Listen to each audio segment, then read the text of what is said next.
Hey guys, let's get more news about Lakers, but first, don't forget to subscribe and leave your like. Lakers mock draft predicts Colorado 3-and-D stud to LA. With the New Orleans Pelicans choosing to defer taking the Los Angeles Lakers first-round pick until 2025, the team will hold the number 17 pick in June's 2024 NBA draft. The Lakers have been linked in a number of trade rumors, so it's possible the team won't end up owning the pick on draft night, but they could also favor keeping to the pick to add a young player. If they do keep the pick, Los Angeles should focus on adding a player who can make an impact as a rookie. In a June 4 mock draft, Zach Buckley of Bleacher Report projected the Lakers to select Colorado forward Tristan da Silva with the number 17 pick. There aren't a lot of rookies to be who can step into a hopeful contenders rotation on opening night, but Tristan da Silva might be among the exceptions, Buckley wrote. The 23-year-old has 3-and-D skills and the know-how and willingness to play a role. For context, da Silva is already older than Minnesota Timberwolves star Anthony Edwards, who has been in the league for 4 seasons. His upside is likely limited, but he was a 38.6% three-point shooter in college and has good size at 6'8". What could most appeal to the Lakers about da Silva is his defensive ability. The team puts a lot of pressure on Anthony Davis to be the defensive stopper, but they need more help around him.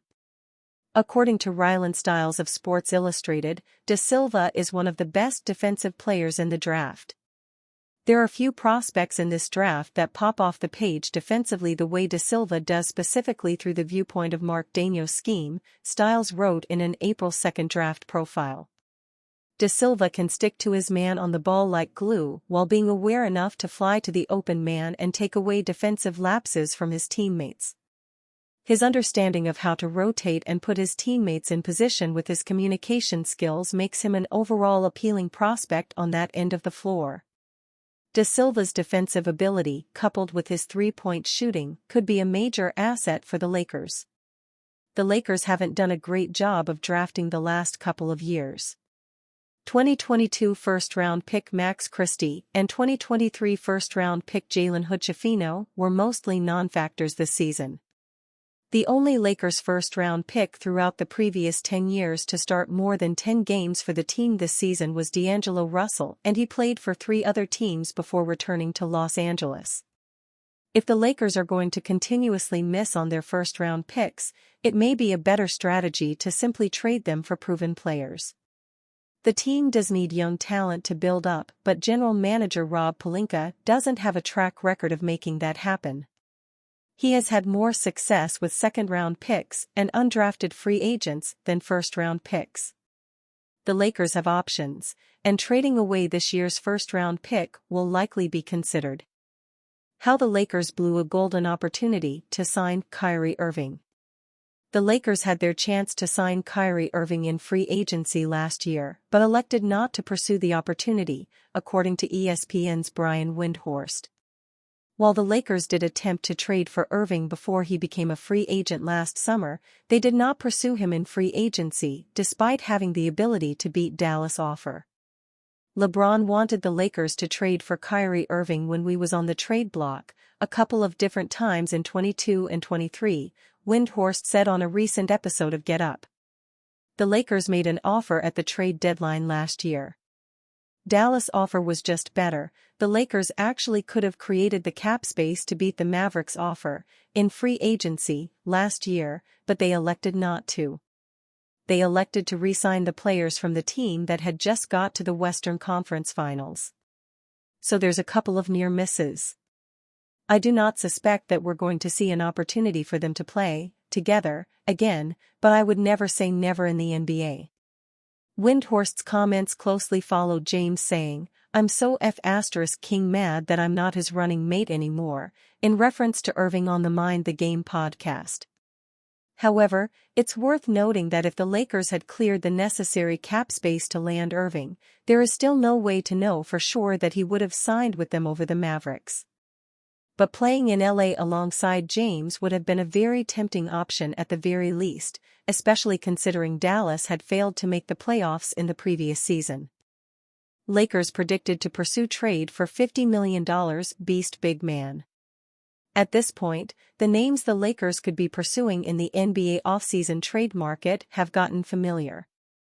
There's Trae Young or DeJounte Murray, either of whom is expected to hit the trade block in the coming weeks. There's former Laker Brandon Ingram. The Cavaliers have a pair of potential trade candidates, too, with Donovan Mitchell and Darius Garland. If the Jazz are amenable, Lauri Markkanen would be a dream target. The stars will get the most notice. But there is another path many around the league expect the Lakers to weigh and perhaps even to pursue: reconfiguring the role players. It makes some sense. We've seen the slow death of the three-star project in the NBA, and for the Lakers to attempt to fight that by adding a guy like Young or Ingram does not make much sense. Role players, though, do make sense. And one of the roles the Lakers badly need to fill is that of a big man who can play alongside Anthony Davis as a 4-5 combination and can play in place of Davis when he needs a break. Asked for a role player who makes sense for the Lakers, one league executive did not hesitate: Wendell Carter Jr. I think he's someone they'd go after. He could be a beast as a backup on that team. Carter Jr. has played well in his 2 stops in Chicago and Orlando, averaging 12.5 points and 8.5 rebounds in 6 seasons. He had his best year as a 3-point shooter last year, making 37.4% from the arc, finally developing the perimeter shot he's always claimed to have. If that number proves replicable, Carter is all the more fit for the Lakers. The question is, what would it take for the Lakers to get Carter Jr. from the Magic? Last summer, Orlando had some interest in pursuing Austin Reeves as a free agent, and the team would surely inquire about his availability in a potential deal. But the Lakers are not that interested in dealing Reeves, unless it is for a big-time star in return. Carter is not a big-time star. More realistic would be getting the Magic to gamble on a bounce-back season from veteran point guard Gabe Vincent, who signed with the Lakers last season, but could not get on the floor much because of a knee injury that limited him to 11 games. Orlando has some choices to make at point guard, where Markelle Fultz is the starter. They could give second-year man Anthony Black a shot at the position, but they'd want a veteran on hand, too. If the Lakers added the number 17 pick in this draft, they might be able to persuade the Magic to send off Carter for Vincent. Carter is entering the 3rd year of a team-friendly contract worth 4 years and $50 million total. It's a descending deal that pays him $11.9 million this year and $10.90 next year. If Carter is such a beast, you might wonder, why would the Magic trade him? Well, he can't stay healthy. His entire career has been marked by injuries. He played just 55 games last year, and has played in 315 games since entering the league, an average of just 52.5 per year. That's where you can get him for less than he might be worth, the GM said. He has just not been on the floor enough.